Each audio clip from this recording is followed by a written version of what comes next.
तकदीर बड़ी बेरहम भी हो सकती है। कभी कभी ऐसी गलतियों की सजा वसूलती है, याद भी नहीं होता कब की थी ये गलती, की भी थी या नहीं। फिर ख्याल आता है कि कहीं ये कोई कर्मों का खेल तो नहीं, कोई गलती जो शायद आज नहीं, कल परसों नहीं, सालों पहले नहीं, पर कहीं पिछले जन्म में ही ना की हो।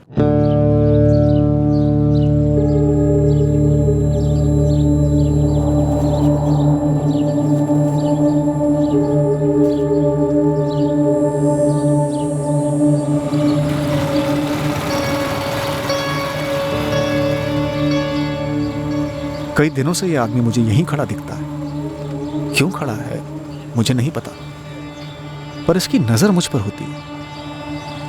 क्यों होती? क्या ये मुझ पर नजर रख रहा है? क्या ये मेरे बारे में कुछ जानता है, या मेरे बारे में जानने भेजा गया है?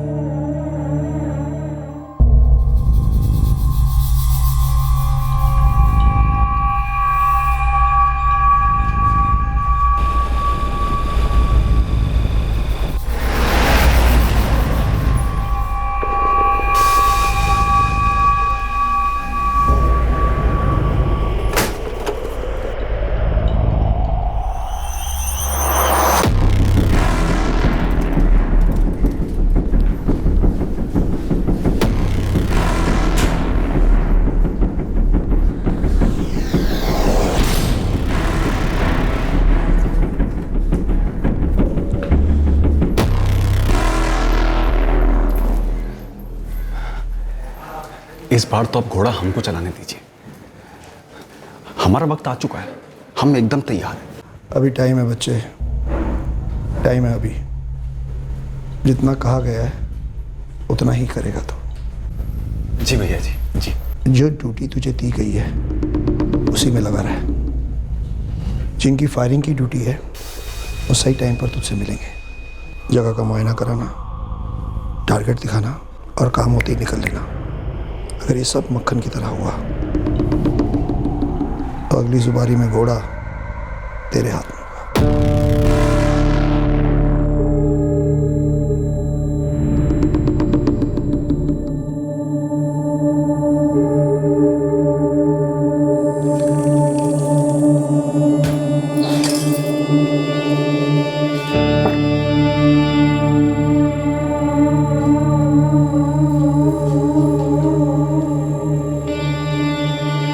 हिमांशु, चाय पीकर तो जाओ। तुम पी लो।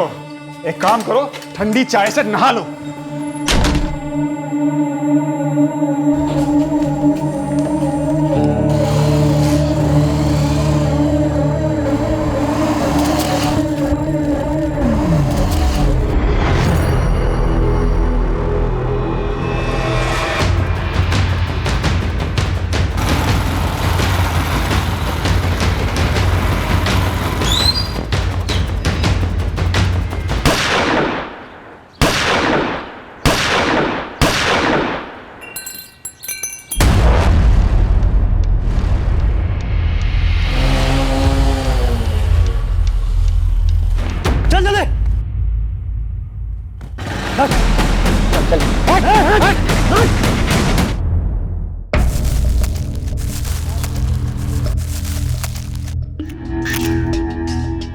गोली की आवाज़ सुनते ही मैं बाहर भागा देखने। बाइक पर ट्रिपल सीट जाते हुए देखा मैंने उन्हें साहब। बाइक चलाने वाले के चेहरे पे गमछा था। हाउसिंग कॉलोनी के एक आदमी ने बताया कि हमारे पड़ोसी हिमांशु तिवारी को गोली लगी है। मैंने जैसे ही देखा अपने हिमांशु तिवारी पे गोली चली है, मैं चिल्लाते हुए कॉलोनी की तरफ गया। सर, सबसे पहले उनकी बीवी सुहासिनी जी को बताया, फिर बाकी लोगों को इकट्ठा किया। उनकी बेटी छोटी रंगोली हमारी दुकान पर ही आती है पेंसिल नोटबुक वगैरह लेने के लिए। हिमांशु तिवारी की मौत हो चुकी थी हॉस्पिटल ले जाने से पहले? जी हाँ, एम्बुलेंस आने से पहले 2-3 लोगों ने चेक किया था। तब तक वो मर चुके थे, उनकी सांस रुकी हुई थी। बाकी दोनों की शक्लें तो हमसे बेहतर तो हमारे सीसीटीवी ने देखी होंगी। हिमांशु तिवारी की मौत यहाँ आने के पहले ही हो चुकी थी इंस्पेक्टर। कितनी गोलियां लगी? 6। विक्टिम की बॉडी अभी पोस्टमार्टम के लिए भेज रहा हूँ। हिमांशु तिवारी की बीवी और बच्ची दोनों अभी भी सदमे में हैं। उन्हें यकीन ही नहीं हो रहा कि हिमांशु तिवारी अब नहीं रहे। सर, विक्टिम हिमांशु तिवारी की लालबाग मार्केट में ऑटो स्पेयर पार्ट्स की दुकान है। ये स्टेशनरी की शॉप वाले चंदन के अलावा और कोई आई विटनेस? नहीं सर, जिनसे भी बात हुई वो यही कह रहे थे कि फायरिंग की आवाज़ सुनकर वो क्राइम सीन पर आए और तब तक हमलावर निकल चुके थे। देखते हैं सीसीटीवी फुटेज क्या दिखाते हैं।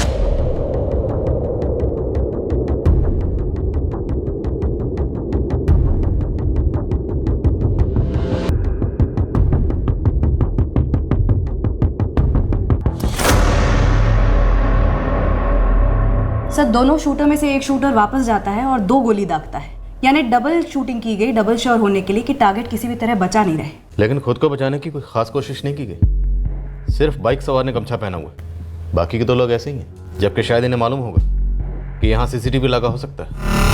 सर, बाइक की नंबर प्लेट भी ब्लैंक है, इस बात का भी ख्याल रखा गया। सर, थोड़ा सा रिवाइंड करके देखते हैं। दोनों शूटर्स एक ही तरफ देख रहे हैं, जैसे कि किसी के इशारे का इंतजार कर रहे हैं। इन दोनों को इशारा मिलता है और ये लोग हिमांशु पे हमला करते हैं, और ये इशारा कर देने वाला शायद वो स्पॉटर कोऑर्डिनेटर गमछाधारी होगा। ये गमछाधारी स्पॉटर काफी दिनों से फील्डिंग कर रहा होगा हिमांशु की। स्टेशनरी ओनर चंदन से कुछ और इन्फॉर्मेशन मिली? सर, कह रहा है इसके अलावा कुछ और याद नहीं है। उसे कहो कि याद करे, दिमाग पर जोर डाले, या फिर पूछ लो कि हम याद दिला। क्यों निशाना बनाया गया होगा हिमांशु तिवारी को? क्या इसकी ये रोज की रूटीन होगी, शाम के इसी वक्त घर से निकलना 4 बजे के आसपास? सर, ये तो उसकी वाइफ सुहासिनी बता सकती है, पर अभी तो वो काफी शौक में है। 4 गोलियां मारी गई और फिर कुछ सेकंड बाद 2 गोलियां और दागी गई। ज़रूरत नहीं थी वैसे, पहले 4 में ही मौत हो चुकी होगी, या चंद सेकंड्स बाद हो जाती। प्रोफेशनल किलिंग है inspector, no doubt. Victim spare part की दुकान चलाता था, फैमिली वाला आदमी है। पता नहीं किसी से क्या दुश्मनी रही हो, इतनी बेरहमी से मार डाला।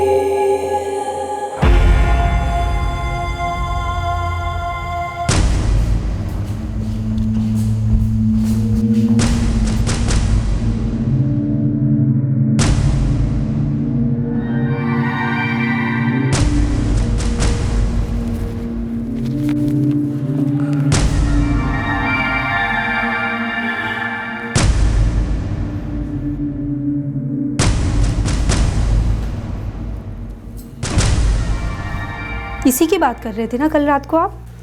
हाँ, हिमांशु तिवारी।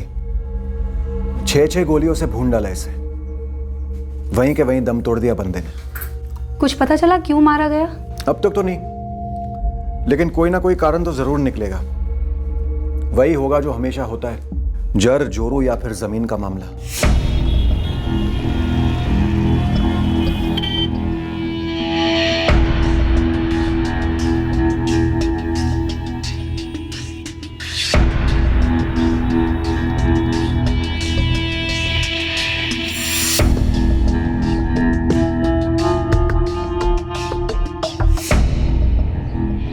छठे हुए पेशेवर शूटर्स लगते हैं। कहीं बाहर के ही होंगे सब, वरना खुलेआम मर्डर करें और चेहरा भी ना ढकें। लेकिन ये गमछे वाला तो यहीं का लौंडा लग रहा है, तभी तो अपना थोबड़ा छुपा के रखा है।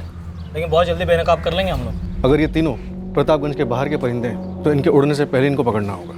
हर जगह बात घुमा दो। जी मालिक। मैडम, पहले कभी इस गमछे वाले को यहाँ आसपास देखा हो? ऐसा ध्यान तो नहीं आ रहा, और इसका चेहरा तो वैसे दिखाई भी नहीं दे रहा। लेकिन आपको तो पिछले कुछ दिनों की सीसीटीवी फुटेज निकाल के दे देता हूँ। पूरे 1 हफ्ते की सीसीटीवी फुटेज निकालो। जी। 1 मिनट रुको, 2 हफ्ते की निकालो। हिमांशु दोपहर 1:30 बजे दुकान से आते, खाना खाते, फिर सो जाते। शाम को 4 बजे उठकर चाय पीते, फिर दुकान को जाते। ये डेली की रूटीन थी हिमांशु जी की, तो शायद हिमांशु जी की रूटीन को स्टडी किया गया। अब चूंकि बाजार में उनकी दुकान के बाहर उन्हें मारना मुश्किल था, इसलिए कॉलोनी के बाहर की जगह को चुना गया, और वो भी दोपहर का वक्त। पर जीजा जी क्यों सर? हिमांशु ने किसी का क्या बिगाड़ा था? देखिए, इस तरह की ज्यादातर पेशेवर हत्या किसी पुरानी दुश्मनी या रंजिश की वजह से होती। क्या ऐसा कुछ था? मेरे पति ने एक बार भी ऐसे किसी रंजिश या दुश्मनी की बात नहीं की थी। हाल फिलहाल में हिमांशु जी ने अपनी दुकान को लेकर या कारोबार को लेकर किसी परेशानी का जिक्र किया? ऐसे किसी परेशानी का जिक्र कभी नहीं किया उन्होंने। हमारा खुशहाल परिवार था सर, एक दूसरे के साथ हंसी खुशी रहते थे। हिमांशु चाय पीकर तो जाओ। तुम पी लो, एक काम करो ठंडी चाय से नहा लो। सुहासिनी जी, आपकी लाल बाग वाली दुकान पर गौरव और विकास काम करते हैं, उनके साथ कोई खटास? वो लोग कई सालों से काम कर रहे हैं सर, भरोसेमंद है। क्या गौरव और विकास में से किसी ने कोई बड़ा लोन लिया था हिमांशु से? साहब, लोन लेने की कभी ज़रूरत ही नहीं पड़ी। हिमांशु से तनख्वाह वक्त पर देते रहे और बोनस भी देते रहे। साहब, उन्होंने तो हमारा बीमा भी करवाया था। सालों से काम करते थे ना उनके साथ? हाँ साहब। तो कभी किसी के साथ कोई अनबन, कोई दुश्मनी? 15 सितंबर को जब तुम्हारे सेठ हिमांशु दुकान पर आए और फिर दुकान से घर पर गए, तब उनका मूड कैसा था? 15 सितंबर को तो वो दुकान पर आए ही नहीं थे। तो फिर वो घर कहाँ से लौटे थे? सर वो तो पता नहीं, हम सुबह दुकान खोलकर काम पे लग गए थे। तो तुम लोगों ने फ़ोन करके पूछा नहीं? हमें लगा वो अपने दूसरे काम पे गए होंगे, उनका प्रॉपर्टी का बिजनेस भी था ना साहब। तो हिमांशु जी प्रॉपर्टी में भी डील करते थे? ब्रोकर थे? जी नहीं साहब, वो ब्रोकर नहीं थे, वो ज़मीनें खरीदते थे और जब उनके दाम बढ़ जाते थे तो बेच देते थे। सर, मैंने सुहासिनी से दोबारा वही सवाल पूछे जो आपने पूछे थे, लेकिन एक भी बार उसने प्रॉपर्टी डीलिंग के बिजनेस के बारे में जिक्र तक नहीं किया। ऑड है सर। क्या उसने जानबूझकर नहीं बताया कि हिमांशु परसों दुकान पर नहीं गया था? सर, क्राइम सीन से हिमांशु का फोन बरामद हुआ है। कुछ मिला शक करने लायक? किसी राजू चौधरी को कई कॉल्स हुए हैं 15 को, और उससे पहले भी कई बार। सर, इस राजू चौधरी से हिमांशु की लगभग रोज बात होती थी, दिन में कई दफे, लेकिन क्रियाक्रम के वक्त कोई राजू चौधरी नाम का आदमी आया नहीं था। इस राजू चौधरी का फोन स्विच ऑफ? नहीं सर, ऑन है। मैंने मिस कॉल दिया था, कॉल रिकॉर्ड्स मंगाए हैं, सोचा फिर उठाते हैं। और हिमांशु के call records? On the way हैं सर। सर, हिमांशु के कॉल लिस्ट में सुहासिनी के 6 मिस्ड कॉल्स हैं, परसों सुबह 11:30 से 1:15 बजे के बीच के, जो शायद हिमांशु ने मिस किए या फिर उठाए नहीं। चंदन स्टेशनरी वाले की सीसीटीवी फुटेज से कुछ मिला? नहीं सर, चंदन ने 3 हफ्ते की फुटेज खंगाली। इनफैक्ट हमने भी फुटेज रीस्कैन की, लेकिन उसमें कोई भी बंदा ऐसा स्पॉट नहीं हो रहा है जो गमछेधारी की बॉडी टाइप से मैच करता हो या फिर कोई किसी पर नजर रख रहा हो।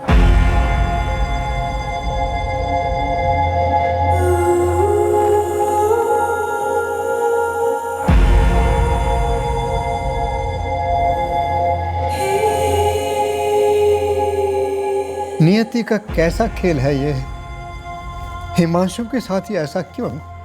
ऋषि, बहू कुछ जानते हैं क्या? पता नहीं बाबूजी। सर, हम आपको कितनी बार बता चुके हैं कि हमको नहीं मालूम उस दिन हिमांशु सेठ कहाँ थे। और साहब, उस दिन भाभी जी ने भी हमें फ़ोन किया था। क्यों? यही पूछने के लिए कि उस दिन हिमांशु सेठ कहाँ थे। हिमांशु दुकान पर नहीं आए क्या आज? तो फिर कहाँ गए विकास? कल निकलते वक्त कुछ बोले नहीं भाभी जी, और आज सुबह से आए नहीं है वो। कल पक्का आए थे? याद करके बोलो। हाँ, कल तो आए थे, पर आज कुछ बोले नहीं। साहब, सुहासिनी भाभी बार बार वही बात पूछ रही थी, कल आए थे कि नहीं, परसों कहाँ थे, उसके पहले कहाँ कहाँ गए थे, यही सब। क्या उस दिन पहली बार सुहासिनी जी ने फोन करके हिमांशु जी के बारे में पूछा था, या उसके पहले भी ऐसा हुआ है? पहले कभी कभी फोन कर पूछ लेती थी। तो क्या सुहासिनी जी हिमांशु जी पर शक करती थी? घरेलू मामले को तो हमको पता नहीं, हमारा काम तो दुकान में होता है ना। तो दुकान के बारे में बताओ, क्या कभी हिमांशु जी से मिलने दुकान पे कोई औरत आई थी? नहीं। सुहासिनी जी आई थी दुकान पे हिमांशु जी को ढूंढने, या उनकी गर्लफ्रेंड को ढूंढने, या फिर दोनों को ढूंढने? सुहासिनी जी, जिनका मर्डर हुआ है वो आपके पति है ना, हिमांशु तिवारी जी, तो आपसे 2-4 सवाल तो पूछने पड़ेंगे। मुझे ऐसा क्यों लग रहा है जैसे कि आप मुझ पर ताना कस रही हैं? मैंने पति खोया है अपना, जिंदगी उजड़ी है मेरी, घर में लोगों का आना जाना चल रहा है, और इस सब के बीच में मैं आपके वही सवालों के जवाब क्यों दूं? हमारे पास कुछ नए सवाल हैं जिनके हमें जवाब चाहिए। हम समझते हैं आपका दुख, कल बात करेंगे आपसे। आपको यहाँ आने में दिक्कत है तो हम वहाँ आ जाएंगे, जब आपको अनुकूल होगा तब आएंगे, लेकिन आएंगे जरूर सुहासिनी जी।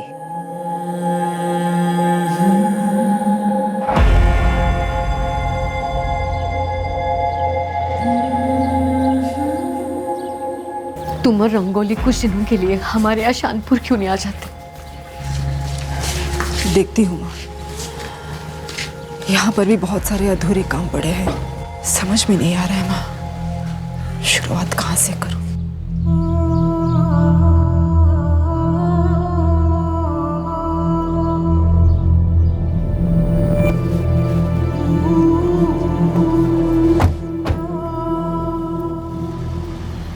सुहासिनी से तो आप बात करेंगे ही, लेकिन आपका एक चक्कर शानपुर भी बनता है। शानपुर में हिमांशु तिवारी की पूरी फैमिली है, उसके माँ बाप मनोरमा और सुखीराम और उसका बड़ा भाई ऋषिकेश। लेकिन हाँ, एक खबर लगी है कि शानपुर में हिमांशु तिवारी के पिता सुखीराम अपनी जायदाद का बंटवारा करने वाले थे, वो भी हिमांशु और ऋषिकेश में आधा आधा। क्या शानपुर में काफी प्रॉपर्टीज है उनकी? करोड़ों की संपत्ति है। पुलिस ने सुहासिनी को बताया हिमांशु की सुपारी दी थी, किसी पेशेवर हत्यारे ने मार डाला उसे। और क्या बोला पुलिस वालों ने? सुहासिनी ने तो इतना ही बताया मुझे। समझ में नहीं आ रहा है मेरे हिमांशु की ऐसे किसके साथ दुश्मनी थी जो। सुहासिनी जी, पहली बात तो ये कि आपने हमें ये नहीं बताया कि आपके पति हिमांशु जमीन के लेन देन का कारोबार भी करते। दूसरी बात, आपने हमें ये भी नहीं बताया कि 15 सितंबर जिस दिन उनका कत्ल हुआ वो दुकान पर गए नहीं थे। शौक या शौक में बताना भूल गई आप? फिर ताना कस रही हैं आप? सर, मैं सच में भूल गई थी, क्योंकि मेरी आंखों के सामने मेरे पति की गोलियों से छन्नी लाश पड़ी थी। 15 सितंबर जिस दिन आपके पति हिमांशु का कत्ल हुआ, आपने उन्हें 1 नहीं 2 नहीं 6 बार कॉल किया। शायद आपने ये जानने के लिए कॉल किया कि वो कहाँ, क्योंकि जब आपके पति हिमांशु ने फ़ोन नहीं उठाया तब आपने दुकान पे भी फ़ोन किया था। सर, वो मेरे पति हैं थे। वो किस वक्त कहाँ है इतना जानने का भी हक नहीं है मुझे। लेकिन हमारा भी फर्ज बनता है ये जानने का कि हिमांशु 15 सितंबर की सुबह अगर दुकान पर नहीं थे तो कहाँ थे? रोज जैसे ही निकले थे, नाश्ता किया और ठीक 9 बजे घर से निकले। रंगोली, मैं जा रहा हूँ। बाय बाय पापा। स्कूल में अच्छे से पढ़ाई करना। हाँ, मैं जा रहा हूँ सुहासिनी, बाय। हाँ सर, मैंने उन्हें ये जानने के लिए फ़ोन किया था कि हिमांशु खाना खाने के लिए घर पर आएंगे या मैं डब्बा भेजूं दुकान पर हमें तो पता चला कि आपके पति हिमांशु हर रोज दोपहर को खाना खाने घर पर ही आते थे। सर, वो आते थे, पर क्या एक पत्नी फोन करके पता भी नहीं कर सकती है? ऐसे कैसे बाल की खाल निकाल रहे हैं आप? कैसा इशारा कर रहे हैं आप सर? इशारा नहीं कर रहे हैं, एक बात रख रहे हैं आपके सामने। अगर हिमांशु उस दिन दोपहर में खाने के लिए घर पर नहीं आते तो शायद बच जाते। ये तो सीधा सीधा आरोप हो गया। इतने बेरहम कैसे हो सकते हैं आप लोग? 15 सितंबर को आपने अपने पति हिमांशु को 6 बार फोन किया ये जानने के लिए कि वो कहाँ थे। तो 15 सितंबर की दोपहर को जब वो घर पे आए थे तब आपने पूछा होगा कि वो कहाँ थे। सर, वो मेरी बहन संगीता के पति योगेश पांडे के साथ जमीन देखने गए थे। खुश? और क्या पूछना है आपको? यही बात जो आपने अब बताई, पहले नहीं बताई। सर, मैं अभी तो आपको बता चुकी हूँ कि ये बात मेरे दिमाग से निकल गई थी सर, मैं भूल गई थी सर, यहाँ मुझे मेरी बेटी रंगोली के फ्यूचर की चिंता है मुझे। और एक आप है जो मुझ पर आरोप लगा रहे हैं। आरोप लगा रहा है कि मैंने तब अपने पति को जानबूझकर घर से बाहर भेजा, मैंने उनकी हत्या करवाई, मैंने हत्यारों को बुलवा के उन्हें मरवाया। सर, पागल है आप या मुझे पागल करना चाहते हैं? सर, हिमांशु पति थे मेरे, सब कुछ थे।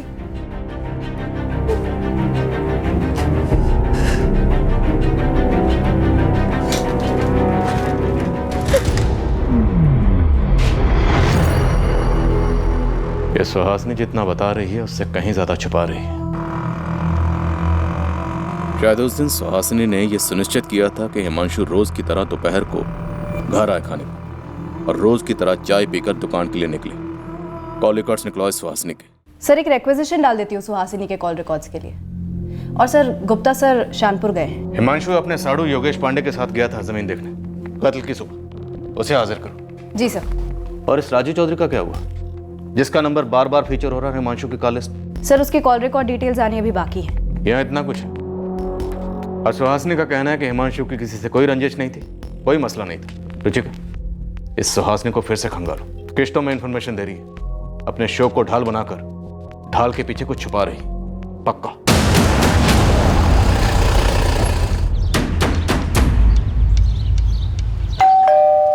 आपका शक बेहुदा है। बाबूजी के प्रॉपर्टी में हिमांशु का बराबर का हक था, हक है, और सुहासिनी को वो हक मिलेगा, ये सच्चाई है। आप चाहे जमीन आसमान एक करो, मेरे खिलाफ आपको कोई सबूत नहीं मिलेगा। किस बात का सबूत? सुपारी देने का? अपने भाई का कत्ल करवाने का? नहीं, दरार का, रंजिश का। अब जरूरी नहीं कि प्रॉपर्टी का बंटवारा होते वक्त दो भाइयों में दुश्मनी हो। उनको देखिए, बोलना बंद हो गया मेरे बाबूजी का। सर, जल्द से जल्द पता कीजिए किसने मारा मेरे भाई को, किसने की मेरे माँ और बाबूजी की हालत। ऋषिकेश जी, आपके पास एक से ज्यादा फोन नंबर्स हैं? जी, जितने भी हैं सब लिखवा दीजिए। आप अब भी मुझ पर शक कर रहे हो? दुख भरे भावुक दुखड़े सुनकर फैसले करना सिर्फ किस्से कहानियों में होता है, हकीकत में नहीं। हकीकत में सहानुभूति नहीं, सिर्फ सबूत काम करते हैं। आपके पास क्या सबूत है मेरे खिलाफ कि मैंने मेरे भाई को मरवाया? फिलहाल हमारे पास सबूत हो या ना हो, पर आपके पास अपने भाई को मरवाने का ठोस मकसद जरूर था। और कत्ल की तहकीकात में जिसके पास मकसद होता है ना, वो शक के दायरे में होता है, फिर चाहे वो सगा भाई हो, बाप हो या फिर पत्नी हो।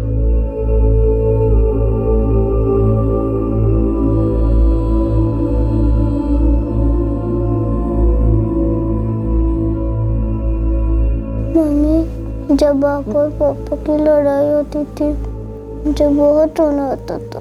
अब लग रहा है कि लड़ाई ही ठीक थी। कम से कम पापा तो यहाँ होते। मुझे पापा की बहुत याद आ रही।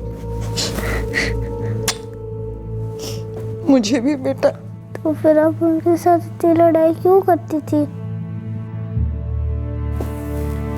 मम्मी, पापा को किसने मार डाला? क्यों मार डाला? मुझे नहीं पता बेटा, मुझे नहीं पता।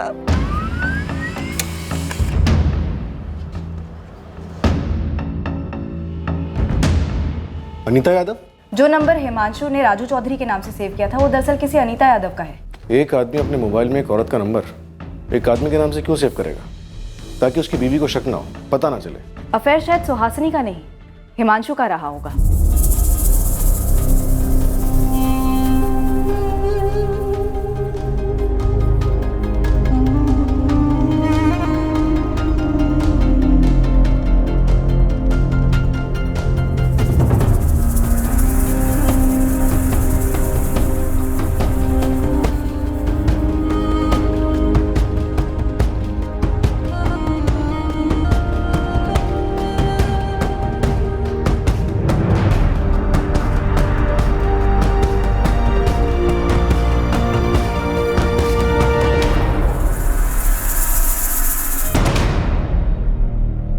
सर, इतने कॉल्स होते रहे हिमांशु और अनीता यादव के बीच में, मतलब रिश्ता करीब ही रहा होगा।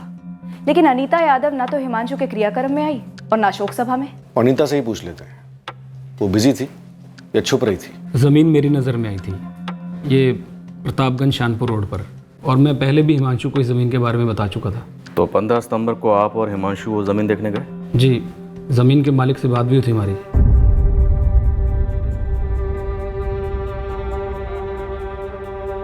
हमने ज़मीन के सारे कागज़ देखे, काफ़ी यहाँ वहाँ की बातें हुई। और सर, अगर आप चाहें तो ज़मीन के मालिक अश्विन जी से पूछ सकते हैं। नंबर दूँ आपको? फ़ोन रिकॉर्ड्स हैं हमारे पास। आपके और हिमांशु के फ़ोन रिकॉर्ड से पता चलता है कि आपके फ़ोन की लोकेशन 15 सितंबर को प्रतापगंज शानपुर रोड ही थी। तो सर, सच ही बोल रहा हूँ ना मैं। हमने कब कहा आप झूठ बोल रहे? और झूठ बोलने की वजह है क्या? बिल्कुल नहीं। 1 बजे हम लोग वहाँ से निकल गए और करीबन 2 बजे हिमांशु ने मुझे मेरे ऑफिस ड्रॉप किया। आपको ड्रॉप करने के बाद 2:30 बजे हिमांशु घर पहुंचे और फिर 2:55 पर सुहासिनी ने आपको फ़ोन किया। जी हाँ, सुहासिनी ने फ़ोन किया था। वजह? वो सर, बस सुहासिनी पूछ रही थी कि हाँ योगेश, आपने और हिमांशु ने नई जमीन देखी थी क्या आज? हाँ सुहासिनी, बढ़िया ज़मीन है। मैं और हिमांशु सौदा पक्का करने की सोच रहे हैं। अच्छा, वैसे क्यों पूछ रही हो तुम? बस ऐसे ही। तो क्या सुहासिनी भी ज़मीन के लेन देन में हाथ बटाती थी? जी नहीं सर।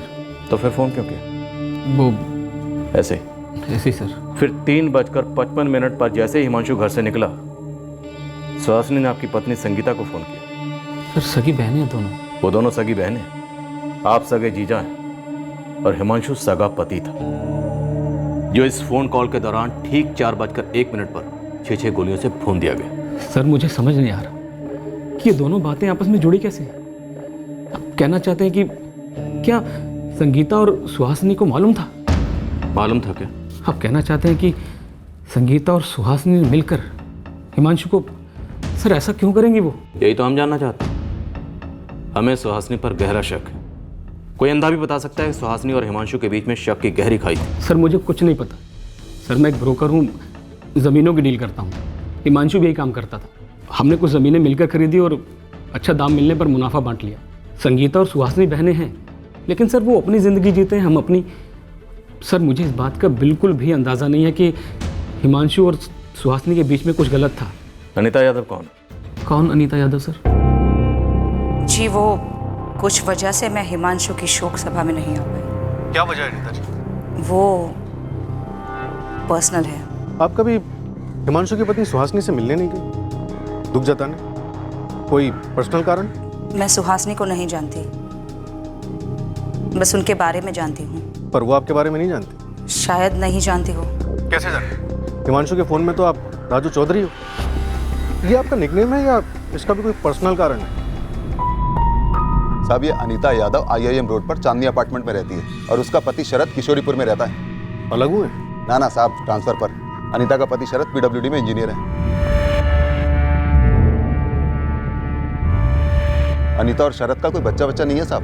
अनीता का पति शरद का किशोरीपुर में पर्चा खोलो। जी साहब, बिल्कुल। अच्छा, उन दोनों शूटर्स का कुछ पता चला? और उस गमछे वाले का? साहब वो दोनों शूटर 101% बाहर के हैं। उन दोनों को अपनी पूरी बिरादरी में किसी ने नहीं पहचाना। लेकिन वो गमछे वाला तो यहाँ का हो सकता है।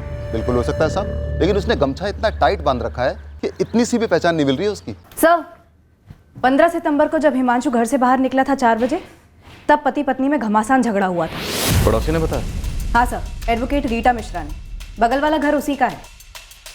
देखिए, झगड़े किस जोड़े के बीच में नहीं होते, पर चूंकि ये मर्डर का मामला है इसीलिए बता रही हूँ आपको। रोज होते थे झगड़े? कभी कोई मारपीट? कभी कोई मारपीट ना देखी ना सुनी। और सच कहूँ, मैं इन सब चीज़ों पर इतना ध्यान ही नहीं देती, टाइम ही नहीं है मेरे पास। पर उस दिन मेरे एक क्लाइंट घर आए हुए थे, प्रकाश सिंह, और इन लोगों के चिल्लाने की आवाज़ से हम डिस्टर्ब हो रहे थे।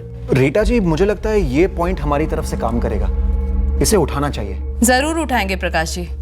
और ये पर मैं कहाँ जाऊँ? मुझे तो 24 घंटे पूरी जिंदगी रोज का है इनका ये झगड़ा।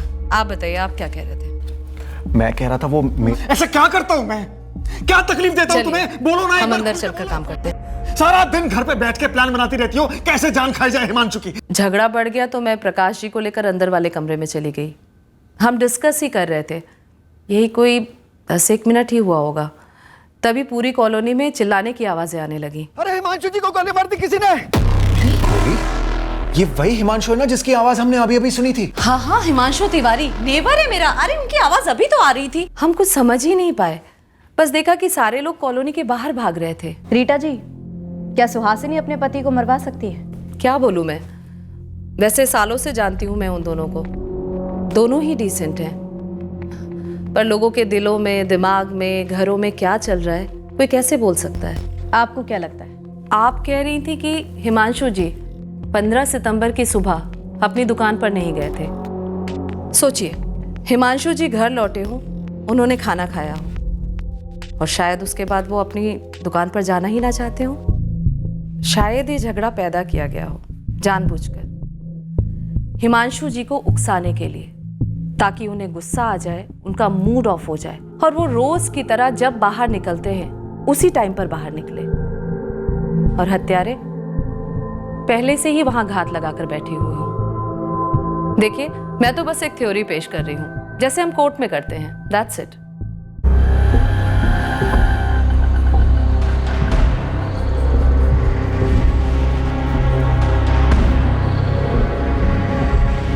मुझे कोई आइडिया नहीं कि हिमांशु ने मेरा नंबर अपने मोबाइल में राजू चौधरी करके क्यों सेव किया था। हिमांशु और आप अच्छे दोस्त थे? सिर्फ दोस्त थे। आप जैसा समझ रहे वैसा कुछ भी नहीं था। हम क्या समझ रहे? यही ना कि हमारा अफेयर था। बिल्कुल नहीं था। वेल, अगर था भी तो इस वक्त हिमांशु तो है नहीं जिससे पूछे, आप ही से पूछ सकते। शादीशुदा होकर भी अकेले थे हम दोनों, इसलिए एक दूसरे का दुख दर्द समझते थे। क्या दुख था आपका और क्या दर्द था हिमांशु का? आप दोनों के इस दुख दर्द से किसी को तो बड़ा दर्द हुआ होगा, आपके पति को या फिर हिमांशु की पत्नी को। आप सोच रहे हैं वैसा कुछ भी नहीं था सर। हम समझते थे एक दूसरे को, बातें करते थे। सिर्फ बात करते थे, अफेयर नहीं था? मतलब वो क्या कहते हैं कि प्यार को प्यार ही रहने दो, रिश्तों का नाम ना दो, ऐसा कुछ? गहरी दोस्ती थी, और हाँ, फोन पर लगभग रोज बातें होती थी, चैट पर भी। तो अनीता जी, अगर आप दोनों में सिर्फ अच्छी दोस्ती थी तो उसे दुनिया से छुपाने की जरूरत क्या थी? हमारे बीच ये क्लियर था कि सिर्फ दोस्ती है। दुनिया तो 2 और 2 5 ही जोड़ती है ना। हम बेकार का सरदर्द नहीं चाहते थे, अपने अपने घरों में तनाव नहीं चाहते थे बस। हिमांशु अपनी पत्नी सुहासिनी से नाखुश क्यों था अनीता जी? इतना भी बुरा नहीं हो सकता हिमांशु। अगर रंगोली नहीं होती ना तो हमारी शादी कभी टिकती नहीं अनीता।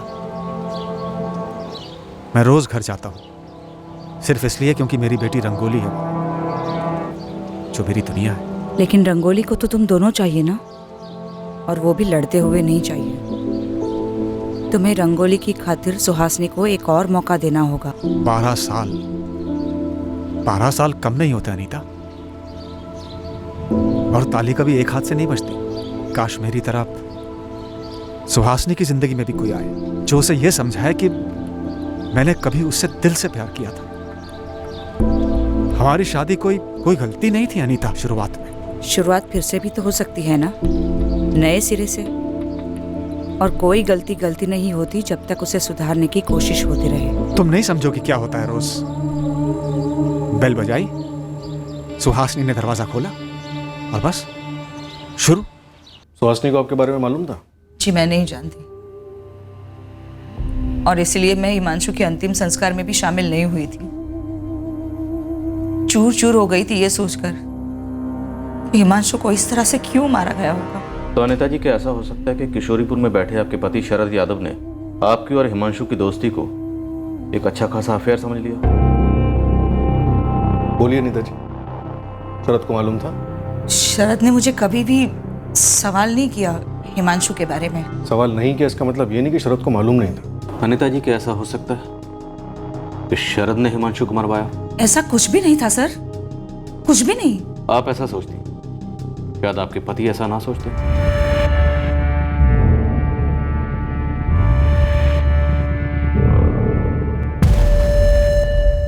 ये हाफिज मलिक और ये यूनुस शेख। कौन से ग्रोह के? कोई माई बाप नहीं इनका, ये तो एक दूसरे के भी नहीं है। लेकिन एक खबर पता चली है कि 15 सितंबर की सुबह प्रतापगंज स्टेशन पे दोनों दिखे थे। दोनों बहुत ही शातिर हैं, काम के लिए फ़ोन भी नहीं रखते हैं। नया काम, नया सिम कार्ड, काम हुआ सिम कार्ड फेंका। किसी लॉज में चेक इन भी नहीं किया, कहीं चाय भी नहीं पीते कि पकड़ सके। बस काम किया, धाएं धाएं धाएं और निकल लिया, एकदम मक्खन। जावेद, तू और असलम इस इलाके का हीरो होने का दावा करते हो, लेकिन अभी तक ये पंटर कौन है इसके बारे में कुछ भी खबर नहीं मिली तुम्हें। क्या आकर सो रहे हो तुम दोनों? पूरी फील्डिंग कर रहे हैं, बहुत जल्दी कैच कर लेंगे। एक पत्नी जो शायद शकी थी, एक दोस्त जो शायद प्रेमिका थी, लेकिन अब तक हम हिमांशु के हत्यारों तक नहीं पहुंचे। किसी के भी फोन रिकॉर्ड से कुछ नहीं मिला। कहीं ऐसा तो नहीं हम गलत रास्ते पर चल पड़े? बिना फोन कॉल के भी मर्डर की प्लानिंग हो सकती है, हुई भी है। हाँ, होती है। चलो मान लेते हैं कि इस मर्डर की प्लानिंग भी आमने सामने बैठकर हुई, पर गुप्ता, सामने बैठने वाला कौन है, कहाँ है? सर, हिमांशु का भाई ऋषिकेश, शानपुर से। इसके खिलाफ कुछ मिला? इसके फोन रिकॉर्ड से कुछ निकला? बात करो। हाँ ऋषिकेश, बोलो। सर, ये पेशेवर हत्यारे सस्ते तो नहीं आते होंगे ना?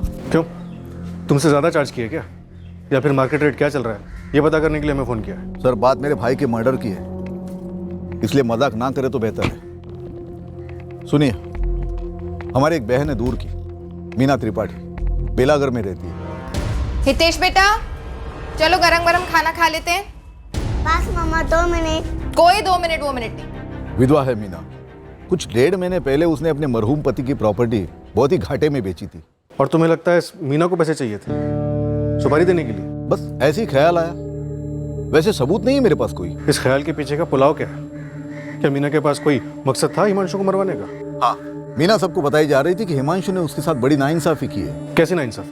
मीना के पति की 2 साल पहले एक्सीडेंट में मौत हो गई। तब से ससुराल वालों के साथ जायदाद को लेकर मीना की प्रॉब्लम चल रही थी। मीना के ससुर ने हिमांशु को बंटवारे के बारे में राय देने के लिए कहा, जो कि हिमांशु ने अपनी तरफ से दे दी थी, पर मीना को रास नहीं आई थी। तब से हिमांशु के लिए दिल खट्टा हो गया था मीना का। इतना खट्टा हो गया कि इतनी कीमती प्रॉपर्टी आधे दाम में बेचकर सुपारी के लिए पैसे जुटाए गए।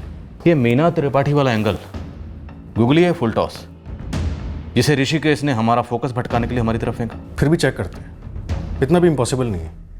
बदले की आग लॉजिक कब से देखने लगी? सर, ये सुहासिनी में बड़ी अजीब मिट्टी की बनी हुई है, इसे काफी चिकनी चुपड़ी मिट्टी है। शादीशुदा लगती नहीं है आप। जब शादी होगी तब समझोगी। हर पति पत्नी के बीच में नोकझोंक होती है, और एक आप हो, उसे एक भयंकर साजिश का रंग दे रही हो। कातिल पकड़ने की ताकत नहीं आप में, तो पीड़ित को ही कातिल बताएंगे? सुहासिनी जी, सबसे पहली बात तो ये कि आप शादी पर लेक्चर मत दीजिए, और दूसरी बात ये कि कौन कातिल है कौन पीड़ित, ये हम पता लगा लेंगे। हाल फिलहाल हम ये पता लगा चुके हैं कि आपके पति हिमांशु ने गोली खाने के पहले आपकी डांट खाई थी। और फिर मैंने हत्यारों को फोन किया तुरंत, और फिर चंद मिनटों में वो हमारी कॉलोनी के बाहर भी आ गए। मतलब सीधे आसमान से टपक गए क्या? तुरंत आप हमारे थाने में तशरीफ ले आइए सुहासिनी जी। लगता है आपके घर में कोई करीबी बेवक्त गुजरा नहीं है। वैसे 13 दिनों तक हम घर के बाहर कदम भी नहीं रखते। 13 दिन की पाबंदी आपके ऊपर होगी, आप उसका पालन कीजिए। हमारे ऊपर कोई पाबंदी नहीं है, इसलिए हम आपके घर आ रहे हैं।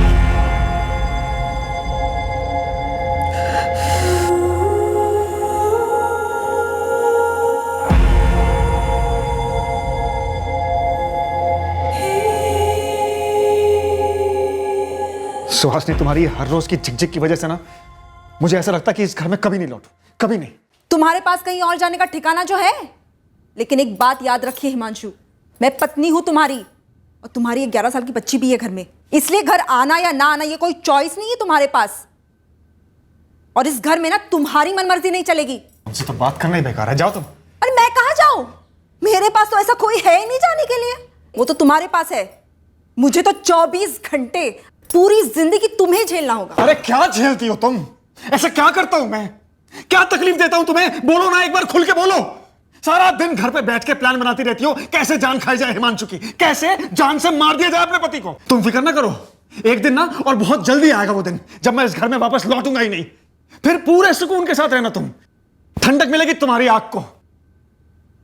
अरे अब सारा गुस्सा चाय पे निकलेगा? शुक्र करो चाय पे निकाल रहा हूं। चाय पी के जाओ हिमांशु। खुद पी लो। एक काम करो, ठंडी चाय से नहा लो।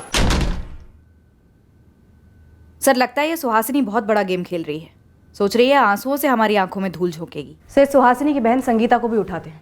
ये सुहासिनी हमारी पहली सस्पेक्ट नंबर 1 थी, और अब ये बेलागढ़ की मीना, हिमांशु की कजन भी आ गई हमारी लिस्ट में। और सर, अनिता का हस्बैंड शरद यादव तो जाहिर सा सस्पेक्ट है। जब हमने इस केस की तहकीकात शुरू की तब हमें बताया गया था कि हिमांशु एक बहुत ही सीधा साधा इंसान है, जिसकी किसी के साथ कोई दुश्मनी नहीं हो सकती। सर, शायद वाकई में सीधा साधा इंसान रहा होगा हिमांशु, तभी तो शक नहीं कर पाया कि कोई उसके खिलाफ साजिश कर सकता है। और अब उसके कत्ल के बाद हमारे हाथों इस साजिश की कोई भी कड़ी नहीं लग रही है। सर, ये अनीता दोस्ती वोस्ती कुछ भी बोले, लेकिन ये अफेयर ही रहा होगा। लेकिन ऐसी फीलिंग आ रही है कि ये मर्डर शायद इस अफेयर से ना जुड़ा हुआ, किसी और अफेयर से जुड़ा हुआ, शायद सुहासिनी के किसी अफेयर से।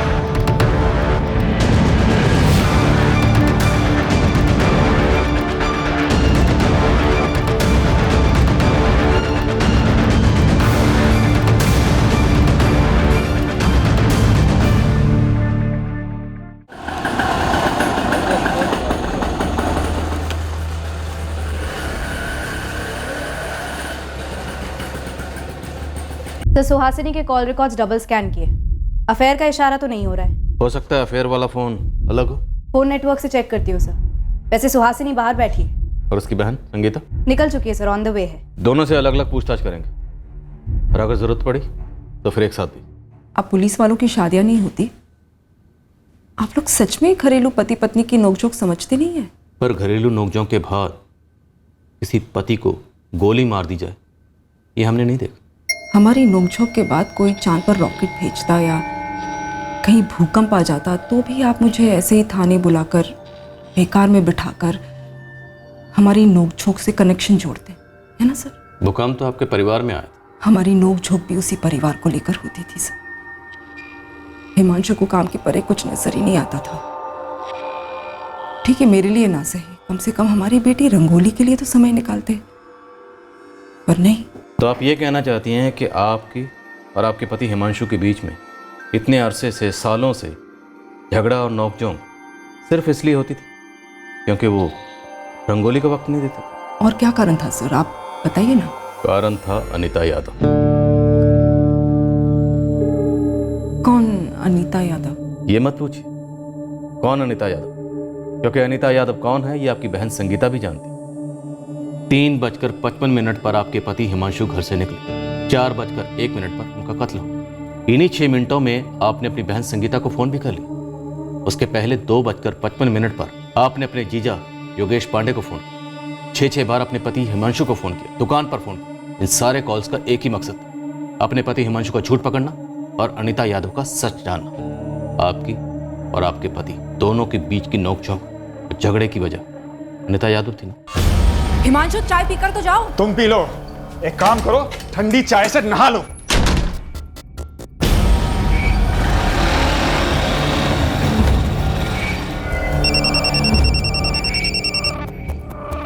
हाँ सुहासिनी बोल। मुझे लगता है कि योगेश भी झूठ बोल रहा है। तो तुझे लगता है कि योगेश भी जीजा जी का साइड ले रहा है? इधर हिमांशु आग बबूला होकर घर से बाहर निकला और उधर सुहासिनी ने तुम्हें फोन किया। गपशप करने के लिए तो फोन किया नहीं होगा। दरअसल गपशप करने के लिए ही किया था।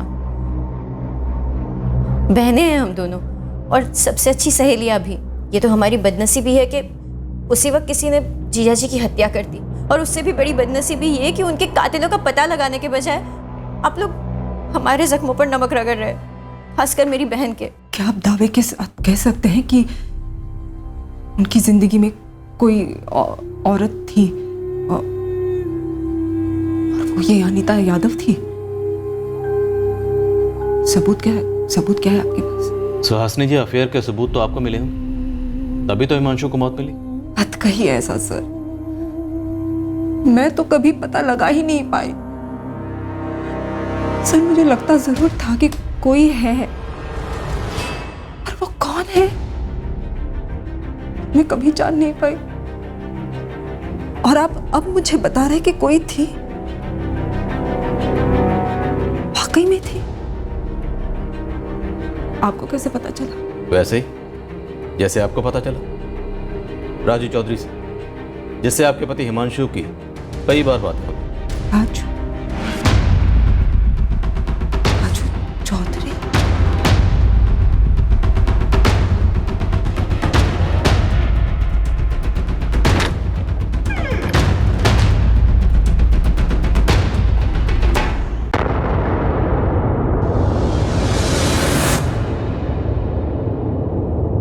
रहने दो सुहासिनी, फोन तो छुपा लो, लेकिन तुम्हारी आंखों में जो ये बेबुनियाद शक है, इसे कैसे छुपाओ? जैसे तुम छुपाते हो अपनी आंखों में किसी और का चेहरा, अपने दिल में किसी और की धड़कन। हमारे बीच में जो ये शक की दीवार बांध ली है ना तुमने सुहासिनी, ये मुझे सोचने पर मजबूर करती है कि एक दिन चुपचाप इस दीवार को फांद कर कहीं दूर चला जाए, किसी और के साथ एक नया घर बसाओ।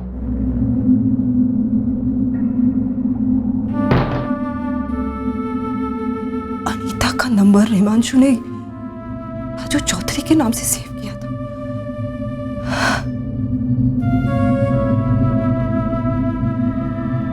मैंने ही ऐसा क्यों नहीं सोचा? जिस राजू चौधरी से हिमांशु रोज बात करते थे, रोज, पर मैंने हिमांशु के मुंह से एक बार भी उसका नाम नहीं सुना कभी। आपको कैसे पता चला? वो लोग किसी होटल में मिलते थे। मुझे उसकी तस्वीर दिखा। अब रहने भी दीजिए सुहासिनी की। आपकी ये नौटंकी आपकी असली तस्वीर दिखा रही। आप हमें उस आदमी की तस्वीर दिखाइए जिससे आपका अफेयर था। बकवास मत कीजिए आप सर। इतने साल तक हिमांशु मुझे बोलते रहे कि मैं शकी हूं, मुझे वहम है, मैं चिड़चिड़ी होती जा रही हूं दिन भर, मैं एक सरदर्द हूं मैं। 6 फोन का क्या मतलब है? तुम 12 फोन करती ना तब भी मैं नहीं उठाता क्योंकि मैं बिजी था। किसी की भी पत्नी अगर 6 फोन करती ना हिमांशु, तो पति एक बात तो सोचेगा कि 6 फोन क्यों किया, क्या अर्जेंट बात क्या होगी। कितना भी बिजी हो हिमांशु, उसके लिए फैमिली सबसे पहले आएगी, सबसे पहले। तुम किस चीज में बिजी थे हिमांशु? किसके साथ बिजी थे? तुमने अभी तक पता नहीं लगाया है? अरे ये तो बड़ी अजीब बात हो गई आज। दुकान पे तो पक्का फोन किया होगा। नहीं, संगीता को जरूर फोन किया होगा। तो उसने बताया नहीं कि मैं उसी के पति योगेश के साथ शानपुर हाईवे के पास वाली जमीन देखने गया था। जमीन देखना बिजी होता है क्या? हाँ हिमांशु, तुम अपने दिल पर हाथ रखकर बताओ मेरा फोन क्यों नहीं उठाया तुमने? सर दर्द। पहले जब तुम मुझ पर 24 घंटे शक करती थी ना, तो मेरे सर में दर्द होता था। लेकिन अब लगता है तुम खुद कितना बड़ा सरदर्द हो। जो भी करती हो, जो भी कहती हो, वो बस शक की कड़वी चाशनी में डूबा हुआ होता है। कितना मीठा बोल रहे हो हिमांशु, कितना मीठा बोल रहे हो। कहां से सीखा तुमने ऐसा बोलना? हाँ, क्या नाम क्या है उस मैडम का जिसने सिखाया तुम्हें? नाम बताकर तुम्हारी नींद क्यों हराम करूं? तुम सिर्फ इतना समझ लो कि उसका नाम सुहासिनी नहीं है। और हाँ, मैं उसी के साथ था। हम दोनों मिलकर प्लान कर रहे थे कि कैसे एक हुआ जाए। मैं तो एक अरसे से प्लान कर रहा हूं, बस उसको अंजाम देने के लिए सही मौका ढूंढ रहा हूं। हाँ सच है, ढूंढ ही रहे होंगे तुम। किसी को अगर जीते जी नर्क में जाना हो ना, तो मैं उसे अपनी जिंदगी दे दूं। मैं हिमांशु से लड़ी थी क्योंकि मुझे लगभग यकीन था कि हिमांशु योगेश के साथ नहीं था। सुहासिनी के दिमाग में एक शक घर कर गया था कि जीजा जी का किसी से कोई अफेयर चल रहा है। और उस दिन दोपहर का फोन किस बारे में था? पता करने कि कहीं मेरे पति योगेश झूठ तो नहीं बोल रहे। सुहासिनी, अब ये थोड़ी ज्यादा ही जाती नहीं हो रही है? संगीता, जाती मेरी जिंदगी के साथ हो रही है। हिमांशु तो कई बार कह चुके हैं मुझे कि वो मुझे एक ना एक दिन छोड़ देंगे। पर योगेश जीजा जी का साथ क्यों देंगे? शायद मर्दों की सोच ही ऐसी हो, एक दूसरे के अफेयर्स छुपाओ। तो अब तुम योगेश पर भी अफेयर का आरोप लगा रही हो। सुहासिनी, असलियत में जीना सीखो, ये वहमों के कैद खानों से बाहर निकलो। हिमांशु ने ये सब कहा है मुझे। संगीता, मैं कोई मनगढ़ंत कहानी नहीं बता रही हूँ तुम्हें। पर सुहासिनी, तुमने कभी सोचा है जीजा जी ने खुद सामने से आकर ये बात नहीं कही होगी। हमेशा किसी झगड़े के आखिर में ये बात कही होगी, और झगड़ा हमेशा तुम ही शुरू करती हो। तुम भी उसी का साथ दे दो, जाओ तुम। ये वहम, ये अफेयर वाला शक कब पैदा हुआ? कब का तो मुझे नहीं पता, लेकिन काफी वक्त से था जरूर। संगीता, तुमने इतनी बड़ी बात हमसे छुपाई, और क्या छुपा रही हो? क्या मतलब है आपका? तुम्हारी बहन सुहासिनी दूध की धुली है या फिर वो भी अफेयर का इत्र लगाती थी? ये क्या बेहुदा बातें कर रही है आप? तो मैं गलत नहीं थी? पूरी तरह सही भी नहीं थी आप। हम ये जानना चाहते हैं कि कहीं अपने वहम को दूर करने के लिए आपने अपने पति हिमांशु को तो दूर नहीं कर दिया? मैंने नहीं मारा हिमांशु को सर। मैं कितनी बार वही बात बताऊं आपको। अरे सुहासिनी भाभी जी, अरे हिमांशु जी को गोली मार दी किसी ने। भाभी जी, क्या हुआ? अरे हिमांशु जी को गोली मार दी किसी ने। क्या बकवास कर रहे हैं आप? अरे भैया कहाँ जा? अरे कॉलोनी के बाहर पड़े हुए खून बह रहा है। हाँ। कहाँ? मैं एम्बुलेंस में प्रार्थना करती रही कि हिमांशु बच जाए। अपने आप को कोसती रही कि क्यों झगड़ा किया मैंने हिमांशु के साथ। कितनी बार सोचा मैंने कि काश झगड़ा नहीं किया होता मैंने उनके साथ। शायद वो उस दोपहर को घर पर आराम करना चाह रहे थे, बस झगड़े की वजह से वो गुस्से में निकल गए। नहीं चाहते तो बच जाते, पर एक ना एक दिन वो जाते मुझे छोड़कर, रंगोली को मुझसे छीनकर। किसके साथ जाते हैं ये मैं कभी पता नहीं कर पाती। सर, आप इस अनीता यादव से मिले हैं ना? कब शादी करने वाले थे वो? शायद आपको शादी की तारीख पता चल गई थी, इसलिए हो सकता है कि इससे पहले कि दोनों शादी करते आपने हिमांशु की सुपारी दे दी। आपको हथियारों से किसने मिलवाया? गिरोह का सरदार कौन था? आप पता लगाइए ना, जैसे आपने अनीता यादव का पता लगाया।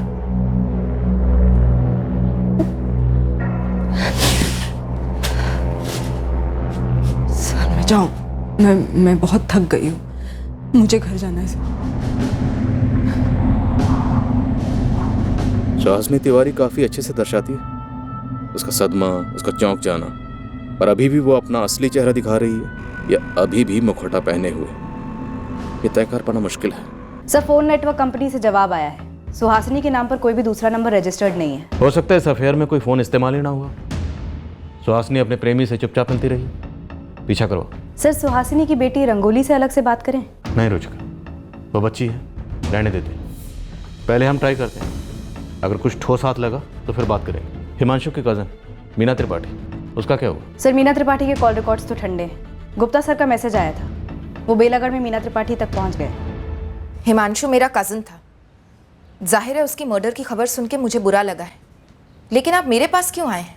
ये गमछाधारी मास्टरमाइंड लगता है, और इन दोनों शूटर्स ने हिमांशु पर गोलियां चलाई थी। प्रोफेशनल काम करने वाले लगते हैं, काफी बड़ी रकम लेते हैं मर्डर की। तो आपके स्वर्गवासी पति की एक जमीन थी रामाबाद में, जो आपने पिछले महीने बेची। उसका इन पेशेवर हत्यारों से क्या ताल्लुक है? आप सीधे सीधे बताएंगे क्या टेढ़ा सोच रहे हैं? जमीन के बंटवारे को लेकर आपके अपने ससुराल वालों के साथ अनबन थी। काफी जानकारी निकाल कर आए हैं आप। बिल्कुल, जमीन के बंटवारे में अपनी राय देने के लिए आपके ससुर ने हिमांशु को बुलाया था, और हिमांशु ने जो राय दी वो आपको नाइंसाफी लगी, और जमीन बेचने के ठीक 1 महीने के बाद इन महंगे शूटर्स ने हिमांशु को शूट कर दिया। अब बोलिए। हिमांशु के साथ मेरी कोई निजी दुश्मनी नहीं थी। हाँ, वो बंटवारे का फैसला खटका था मुझे। मेरे सर पे मेरी बेटी की जिम्मेदारी, इसलिए अपने ससुराल वालों के सामने कुछ मांगे रखी थी मैंने। 50-50 हो रहा है मीना, इसमें नाइंसाफी कहाँ हुई है? तकदीर ने मेरे साथ नाइंसाफी की है, मेरे पति को मुझसे छीनकर। आप लोग थोड़ा बड़प्पन नहीं दिखा सकते? मेरी हालत नहीं देख सकते? इस घर की विधवा हूं मैं, बेवक्त हुई विधवा। लेकिन मीना बेटा, हम राजेश के साथ नाइंसाफी नहीं कर सकते। राजेश जवान है, अभी अभी नौकरी शुरू की है, पूरी जिंदगी रखी है उसके सामने, लेकिन मुझे मेरी नई जिंदगी ढूंढनी है। लेकिन मीना, तुम्हारे पति रुपेश ने जिंदगी भर जो भी कमाया, जो भी इन्वेस्टमेंट्स किए, वो सब तो तुम्हारे और तुम्हारे बेटे के नाम पर ही है ना। उसमें से तो कोई भी हिस्सा ये परिवार तुमसे नहीं मांग रहा, क्योंकि वो गलत भी होगा। लेकिन केशव अंकल की प्रॉपर्टी पर राजेश और रुपेश दोनों भाइयों का बराबर का हक बनता है। नाखुश हुई, लेकिन लड़ी नहीं। जो होना था हो गया, मामला खत्म है। हिमांशु भी खत्म है। क्या ये मामला, ये रंजिश हिमांशु से थी? इंस्पेक्टर साहब, आपको बहुत गर्मी लग रही होगी ना, और इस किराए के मकान में एक कूलर तक नहीं है, और मैं हिमांशु के खिलाफ भड़ास निकालने जमीन बेचकर उसके कत्ल की सुपारी दूंगी। कितने की सुपारी दी थी? किसने उठाई थी सुपारी?